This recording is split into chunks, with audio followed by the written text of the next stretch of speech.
Welcome back as part of our learning day. Looking at the Digitech tools again.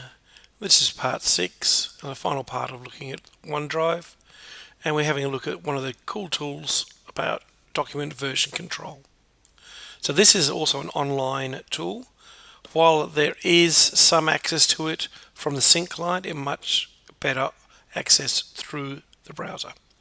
So anytime you're working on a file that's saved to OneDrive, so through your sync client or through on OneDrive directly online, it'll save the previous version of what you have done. So you can always go back to an earlier version if you've made changes you're not happy with, or you wish to get some things from our earlier version. Basically what happens is every single time that your computer syncs to the cloud, a new version is created. So this is part of the syncing process managed by the syncing client. There is nothing you have to do. It is automatically being done for you. You just need to know how to access it. So we're going online. So we've accessed through the web portal, Office 365, and I've gone into a specific folder with a file in it that has a document that I've been editing. So simply I've found that document. So right here is the document. I simply right click on the file to view its versions.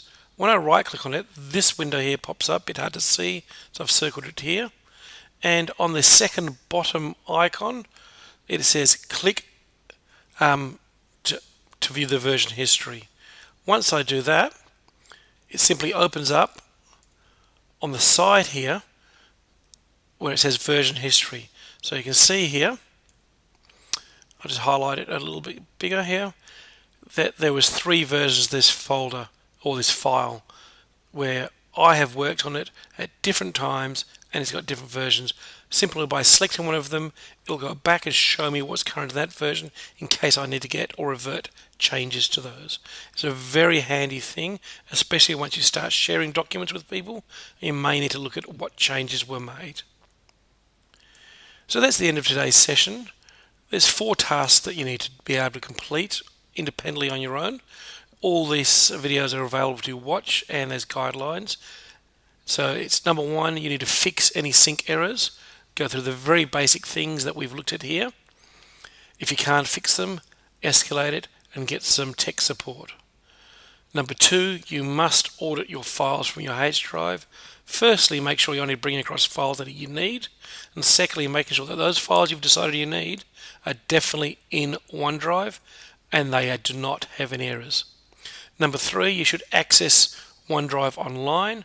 Make sure you know how to do this and browse around and find your folders and files. And number 4, manage the files. You can manage them either through the sync client by simply deleting files, moving files in, or through the online client where you can have a look at versions and things like that.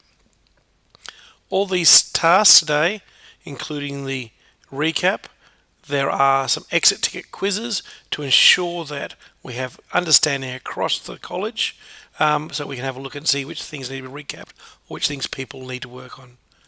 Once again, from the team at Digitech, thank you very much. Digitech supporting learning at Servite.